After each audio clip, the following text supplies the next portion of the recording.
Halo teman-teman dan juga Ibu, perkenalkan nama saya Putu Wahyudantari dengan NIM terakhir 1098. Di sini saya akan menjelaskan materi tentang akuntansi investasi saham, di mana materi ini merupakan materi pada bab 3 di mata kuliah Akuntansi Keuangan Lanjutan 1. Seperti yang kita tahu, di era saat ini investasi sudah menjadi salah satu kegiatan yang sering dilakukan oleh orang-orang, di mana investasi itu baik dilakukan secara individu atau atas nama perusahaan.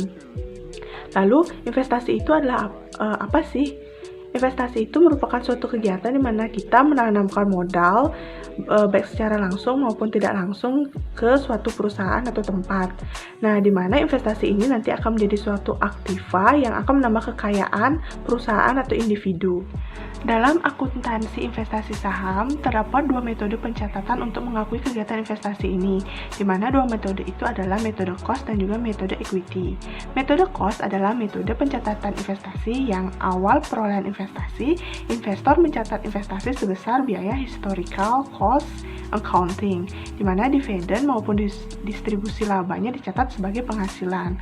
Namun, dalam metode equity sebaliknya, metode pencatatan investasinya yang pada awal perolehan investasi, investor mencatat investasi sebesar biayanya, dividen maupun distribusi laba dicatat sebagai pengurangan akun investasi. Nilai investasi ditambah atau dikurangi dengan bagian laba atau rugi yang diperoleh oleh perusahaan pada tanggal tersebut.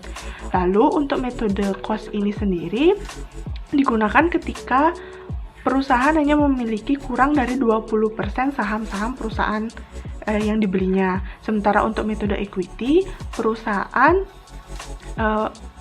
menggunakan pencatatan ini ketika memiliki saham di atas 20% sampai 50% dari saham perusahaan tersebut atau yang dibelinya.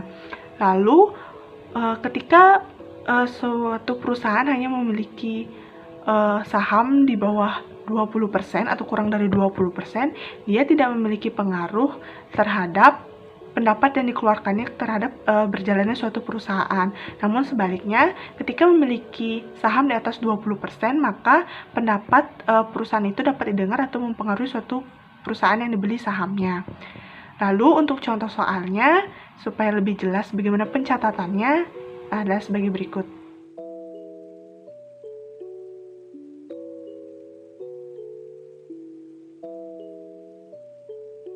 Baik, kita akan langsung saja membahas contoh-contoh soal yang tadi sudah ditampilkan, di mana kita akan membahas contoh soal yang pertama untuk metode cost, di mana soal sebagai berikut. PTA membeli 150 juta untuk 15.000 saham berhak suara milik PTB.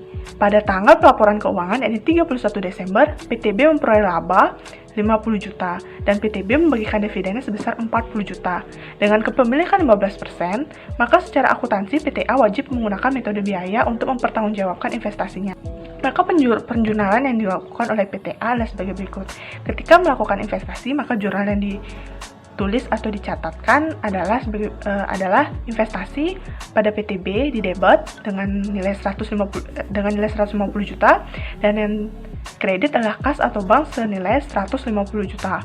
Lalu ketika PTB memperoleh laba pada tanggal 31 Desember, PTA tidak mencatat hal ini.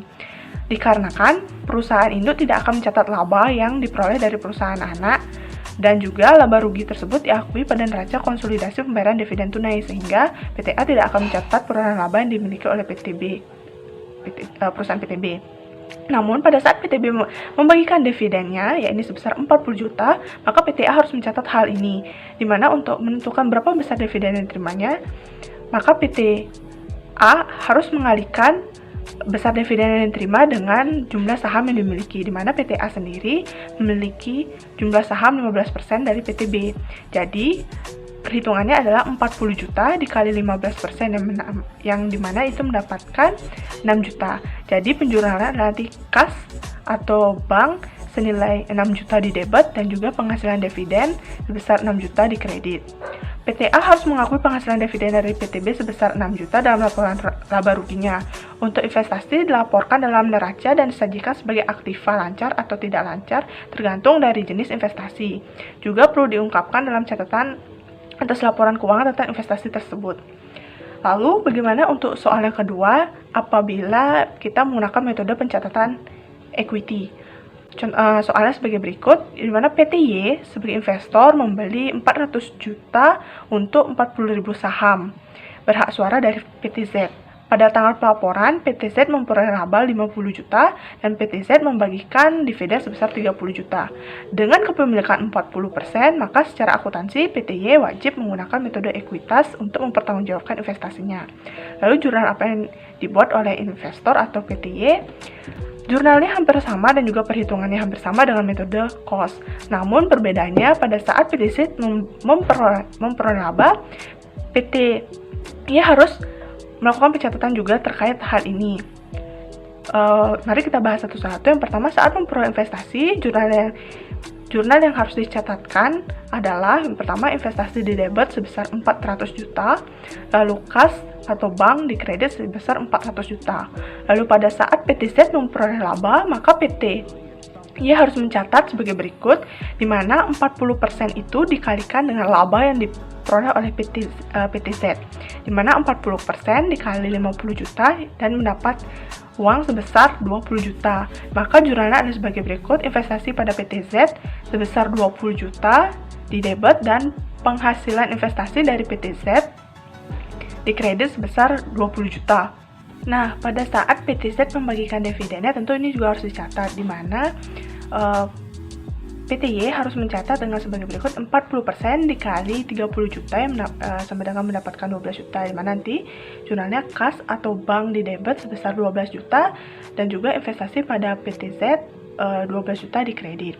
PTY harus mengakui penghasilan dari PTZ sebesar 20 juta dalam laporan laba ruginya dalam neraca untuk investasi dengan metode ekuitas yang harus disajikan sebagai aktiva jangka panjang dan diungkapkan dalam pos terpisah dalam neraca, dan pengungkapan dalam catatan pelaporan keuangan untuk daftar perusahaan investasi.